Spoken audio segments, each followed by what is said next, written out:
এই রাজ্যে পরিযায়ী শ্রমিকদের কিন্তু কোনো রেকর্ড নেই। ঠিকাদার রাজ কিন্তু কায়েম হচ্ছে। আমাদের মাননীয় মুখ্যমন্ত্রী, তার কাছে এটা কি অজানা? বাংলার পরিযায়ী শ্রমিকরা ডিসপ্লেসমেন্ট অ্যালাউন্স পায় না, স্বাস্থ্যকর বাসস্থান পায় না, তাদের সমকাজে সমমজুরি তারা পায় না। এটা শ্রমিক সুরক্ষা আইন পরিপন্থী। তিনি সস্তা বাঙালি সেন্টিমেন্ট তুলিয়ে আজকে এই জিনিস করছেন।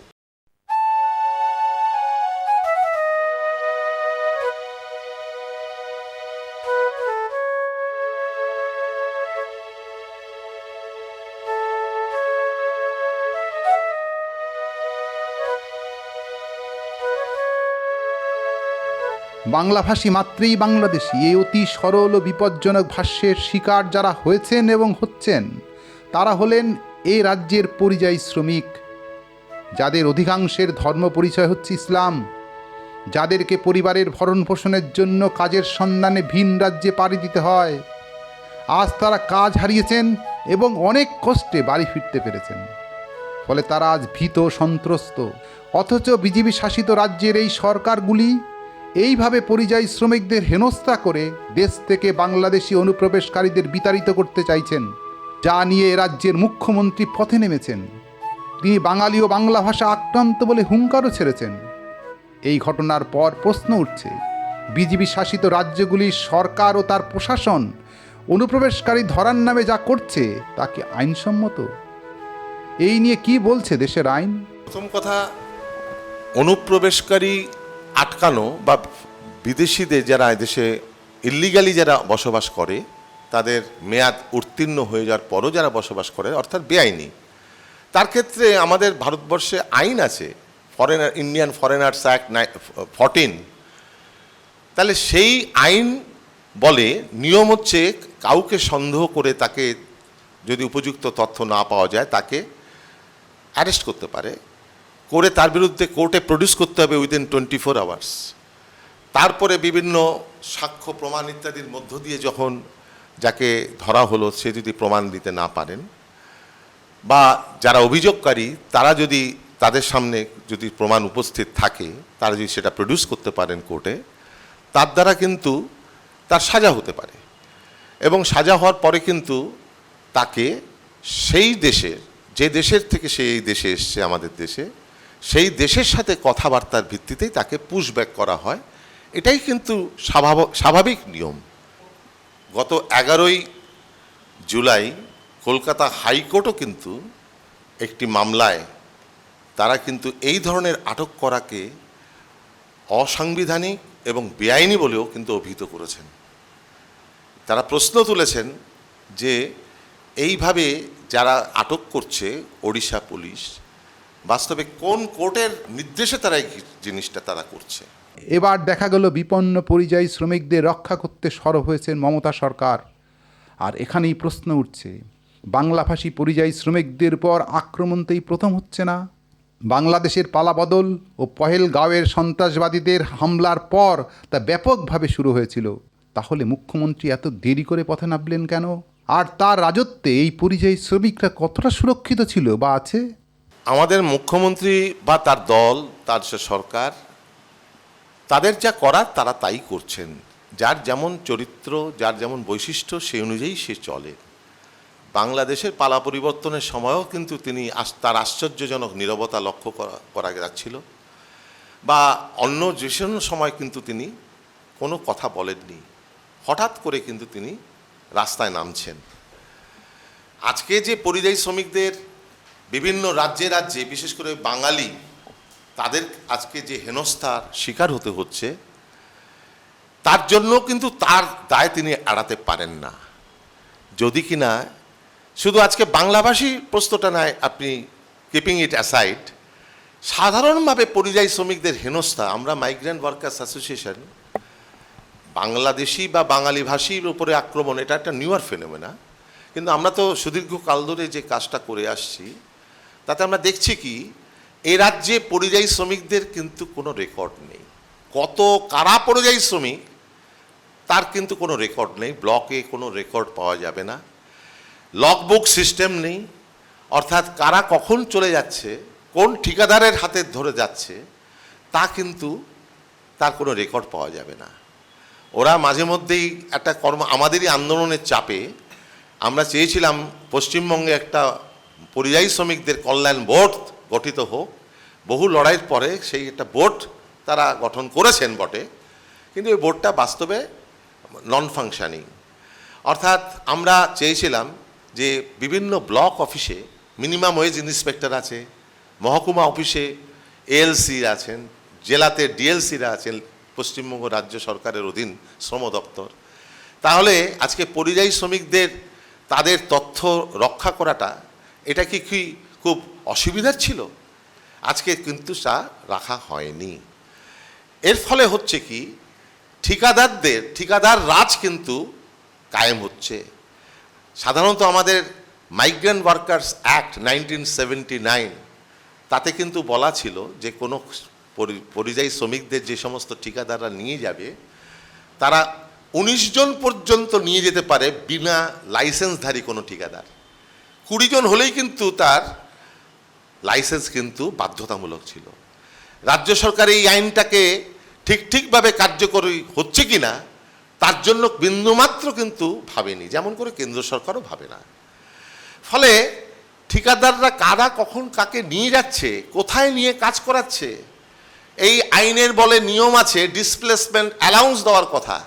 1979 ইন্টারস্টেট মাইগ্রেন্ট ওয়ার্কার্স অ্যাক্ট তাতে পরিষ্কার বলা আছেও এখনো, সেখানে কোনো পরিযায়ী শ্রমিকদেরকে কোনো নিয়োগকর্তা বা তাদের ঠিকাদার কাজে নিয়োগ করার আগে কর্মস্থানে তার আগে তার মাসিক যে বেতন, যেটা কারো সাপ্তাহিক হতে পারে, কিন্তু মাসিক বেতনটার অর্ধেক যেটা ডিসপ্লেসমেন্ট অ্যালাউন্স কিন্তু আগে দিতে হবে। ওটা কিন্তু অগ্রিম টাকা নয় যে মাসের বেতন থেকে সেটা কাটা যাবে তা নয়, ওটা অনুদান। তা কি কোনো বাংলার কোনো পরিযায়ী শ্রমিক পায়? আমাদের মাননীয় মুখ্যমন্ত্রীকে এই ব্যাপারে তিনি কি তার কাছে এটা কি অজানা? তাহলে এই আইন অনুযায়ী বাংলার পরিযায়ী শ্রমিকরা ডিসপ্লেসমেন্ট অ্যালাউন্স পায় না, স্বাস্থ্যকর বাসস্থান পায় না, তাদের ফ্রি চিকিৎসা পায় না, তাদের কাজে মজুরি তারা পায় না। এইগুলোর বিষয় নিয়ে কিন্তু রাজ্যের মুখ্যমন্ত্রী কিন্তু কোনো তদারকি নেই। বরং আজকে এই বাংলা ভাষীকে কেন্দ্র করে নিশ্চয়ই সংবেদনশীল সকলেই আজকে কিন্তু প্রতিবাদে সরব হচ্ছেন। আজকে একদিকে কেন্দ্র সরকার যে স্বৈরাচারী পদক্ষেপ নিচ্ছে, আর সবই নির্বাচনকে দিকে তাকিয়ে, আবার রাজ্য সরকার মাননীয় মুখ্যমন্ত্রীও তিনি যে আজকে অতি সক্রিয়তার নিদর্শন রাখছেন, এবং এটাকে ভিত্তি করে আরেকটি বিপজ্জনক জিনিস তিনি করছেন। হ্যাঁ, নিশ্চয়ই বাংলাভাষী, তার জন্য আমি দেখেছি ওড়িশার পত্রপত্রিকাও কিন্তু যারা গণতান্ত্রিক চেতনায় তারা কাজ করেন, তারাও কিন্তু প্রোটেস্ট করছেন যে এটা শ্রমিক সুরক্ষা আইন পরিপন্থী, এইভাবে আটকে রাখা যায় না। সেটা বলা এক জিনিস, বা কেন্দ্র সরকার করছে এটাকে প্লি করে করছে, এরাই বোধহয় বাংলাদেশি, এটা কন্ডেমেবল।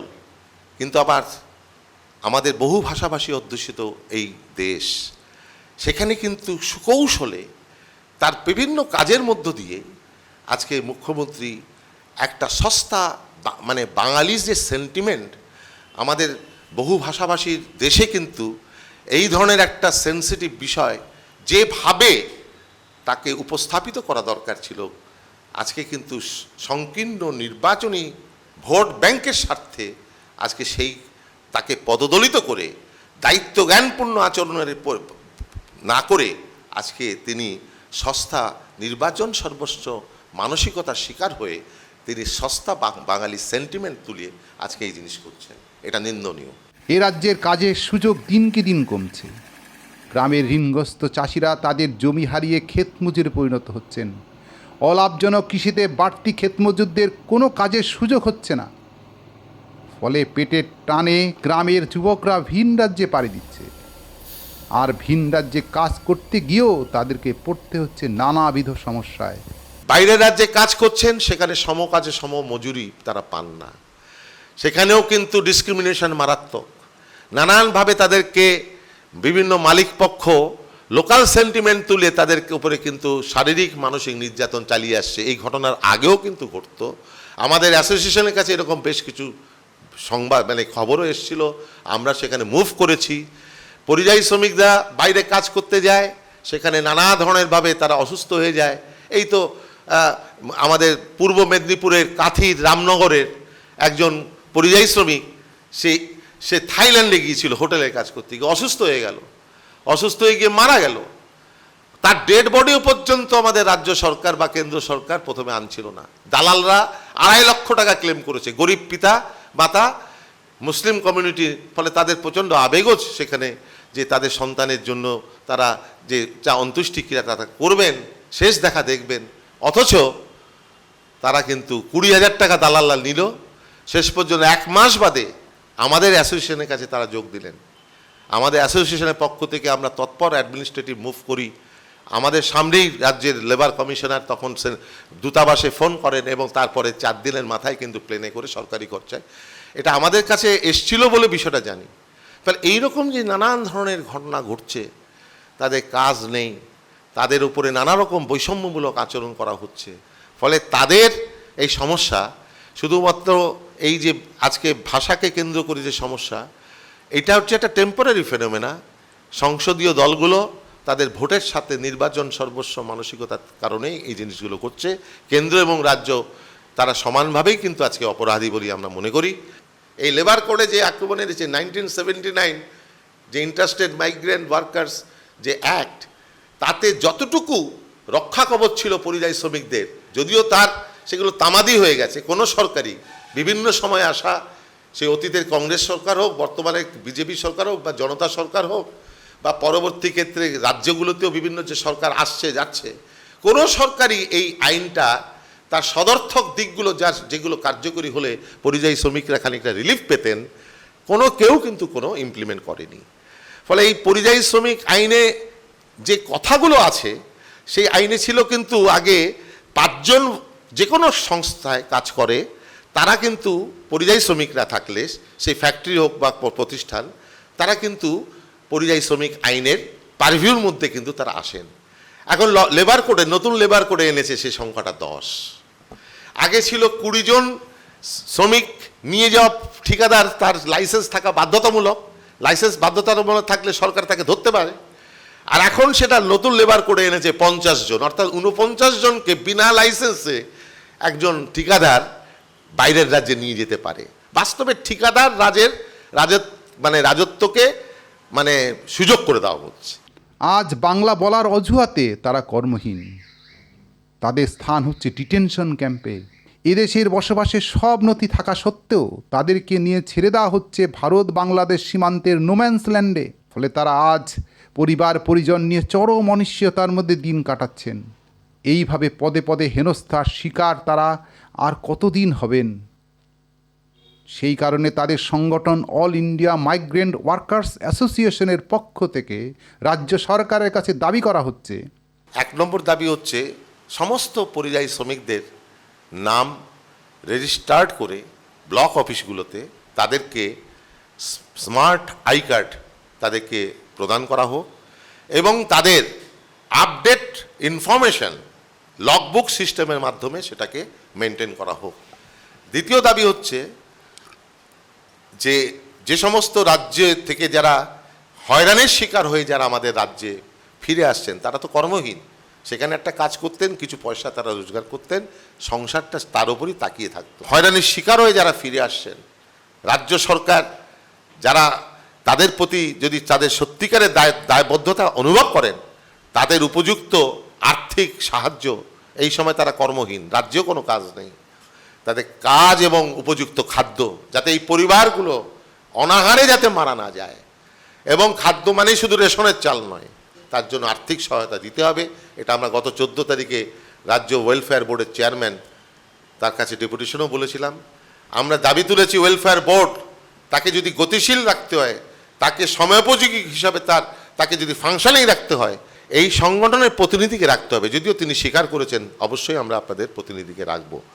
আমরা দাবি তুলেছি যে যারা এই বিভিন্ন দুর্ঘটনায় যারা মারা যাচ্ছেন পরিযায়ী শ্রমিকদের, খনিতে চাপা পড়ে হোক, কর্মক্ষেত্রে সেখানে কারখানায় দুর্ঘটনাজনিত কারণে হোক, বা কাজে যোগদান করতে গিয়েও পথ দুর্ঘটনায় মারা যাচ্ছেন, তাদের পরিবারের একজনকে চাকরি দিতে হবে এবং 20 লক্ষ টাকা ক্ষতিপূরণ দিতে হবে, এবং যারা আহত হচ্ছেন তাদের 5 লক্ষ টাকা ক্ষতিপূরণ দিতে হবে। মমতা সরকার এবার মানবে কি পরিযায়ী শ্রমিকদের এসব দাবি?